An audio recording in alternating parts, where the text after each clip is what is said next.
ప్రియులారా, మన ప్రభు అయిన యేసుక్రీస్తు నామంలో మీకు శుభోదయం.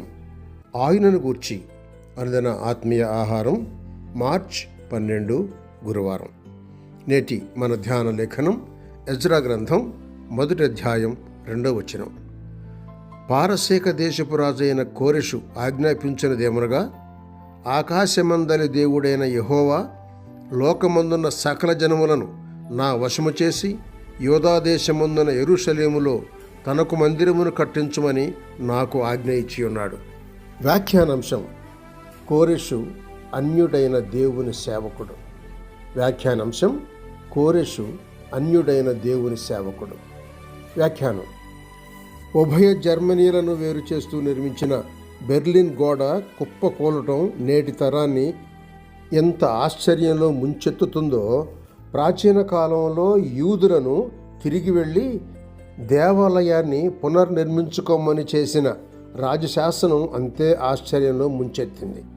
తాము నమ్మిన దాన్ని ఏమాత్రం నమ్మని ఒక అన్య చక్రవర్తి తమకు స్వేచ్ఛను ప్రసాదిస్తూ క్రీస్తు పూర్వం 538లో చేసిన శాసనం యూదులకు ఎంతో ఆశ్చర్యాన్ని కలిగించిన సంఘటన.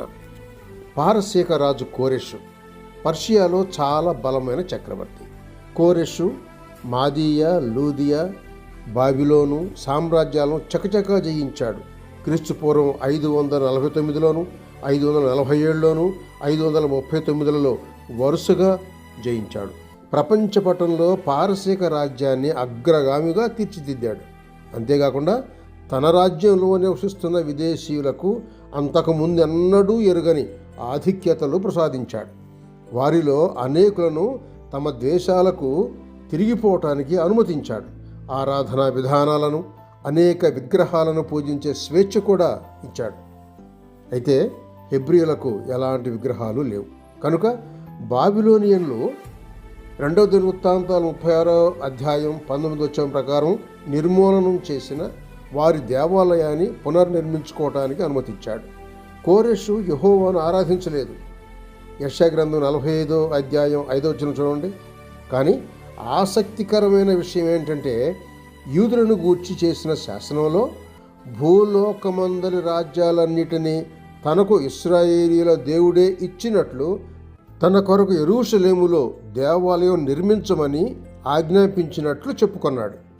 2వ దినవృత్తాంతములు 36వ అధ్యాయం 23వ వచనం, అలాగే ఎజ్రా గ్రంథం 1వ అధ్యాయం 2వ వచనం. యూదులు 70 ఏండ్ల చెర తరువాత తిరిగి వస్తారని చెప్పిన ఇర్మియా ప్రవచనం నెరవేర్పుకు దేవుడు ఒక అన్యరాజును సాధనంగా వినియోగించుకోవడం గమనార్హం. ఎజ్రా గ్రంథం 1వ అధ్యాయం 1వ వచనం, ఇర్మియా గ్రంథం 25వ అధ్యాయం 12వ వచనం, 29వ అధ్యాయం 10వ వచనం చూడండి. దేవుడు తన సంకల్పం నెరవేర్పుకు ఏ సాధనాన్నైనా వినియోగించుకుంటాడు అనడానికి ఇది చక్కని ఉదాహరణ. కానీ మానవ పాప విమోచన విషయంలో మాత్రం తన సొంత కుమారునే, యేసుక్రీస్తు ప్రభువునే బలిగా ఇచ్చాడు. ఆయనను సొంత రక్షకునిగా అంగీకరిస్తే మిత్రమా, అనంత నిత్య జీవానికి వారసుడు అవుతావు. శుభములతో వందనాలు.